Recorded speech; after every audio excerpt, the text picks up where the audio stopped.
The village of Willowbrook nestled in a valley where morning mist clung to the hills like a mother's embrace. For generations, the villagers had lived in harmony with the land, planting when the robins returned and harvesting before the first frost kissed the ground. But times had changed.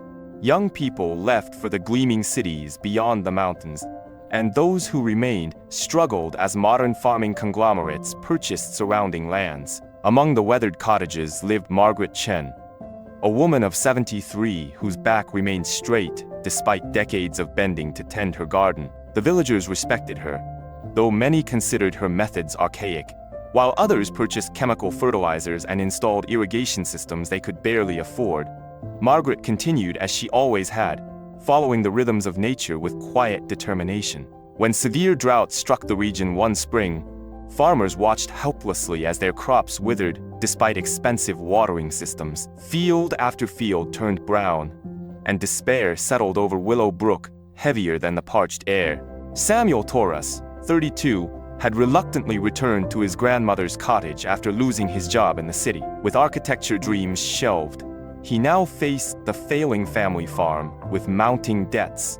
Each morning he walked the perimeter of their dying fields, calculating how long before they would need to sell. One such morning, Samuel noticed something peculiar. From his vantage point on the hill, he could see that Margaret Chen's modest plot remained surprisingly green amid the surrounding devastation. Curiosity overcame his pride, and he made his way down the winding path to her gate. "Miss Chen," he called, finding her kneeling beside a flourishing tomato plant. "How is it that your garden thrives when all others fail?" Margaret looked up. Nothing special, just listening to what's been forgotten. When Samuel pressed for more, Margaret simply smiled. "Come tomorrow before sunrise. Bring nothing but open eyes and ears." The next morning, Samuel arrived to find Margaret already awake, brewing tea from herbs in her garden. Without explanation, she handed him a steaming cup and led him to a forested area behind her cottage. There, to his astonishment, was a spring, small but steady, its water flowing into an intricate series of hand-dug channels that fed her garden. "This spring has been here since before my grandfather's time," Margaret explained. "When everyone drilled deep wells and installed electric pumps, they forgot about the old water sources. The drought hasn't touched these underground streams." Over the following weeks, Samuel apprenticed himself to Margaret. She taught him how the village elders had mapped the underground water networks generations ago, how certain plants indicated water nearby, and how to build sustainable irrigation channels that worked with the land's natural contours. "The solutions we need often exist already," Margaret told him one evening as they watched the sunset paint the hills gold. "Sometimes progress means rediscovering what we've forgotten." Inspired, Samuel began exploring the lands surrounding his family's farm. After days of searching, following patterns Margaret had taught him, he discovered an overgrown spring similar to hers.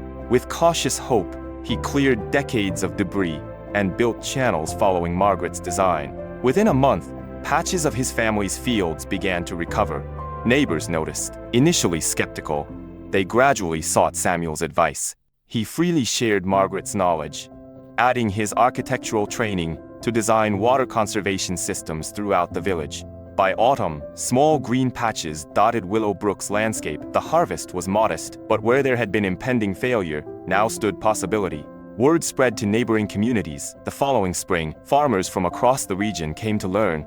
Samuel and Margaret established the Willowbrook Sustainable Farming Collective, blending traditional wisdom with modern techniques. Samuel's architectural background proved invaluable in designing rainwater collection systems and passive solar greenhouses. 3 years later, Willowbrook had transformed, fields flourished again. Young families moved back, attracted by the village's growing reputation for sustainable innovation. Where once stood a dying community, now thrived a model of resilience. On Margaret's 77th birthday, the village gathered in the community hall to celebrate. As Samuel presented her with a hand-carved walking stick, symbolically passing the wisdom of generations, Margaret's eyes glistened. "The land never abandoned us," she told the assembled villagers. "We just needed to remember how to listen." In the years that followed, Willowbrook became a center for agricultural education. People came from cities to learn the harmonious balance the village had struck between traditional knowledge and modern innovation. And at the center of each lesson was the simple truth Margaret had shared. Sometimes the path forward is illuminated by the light of what came before. If this story inspired you to reconnect with nature and honor forgotten wisdom, don't forget to like, subscribe, and share the Forgotten Spring with others seeking hope and harmony.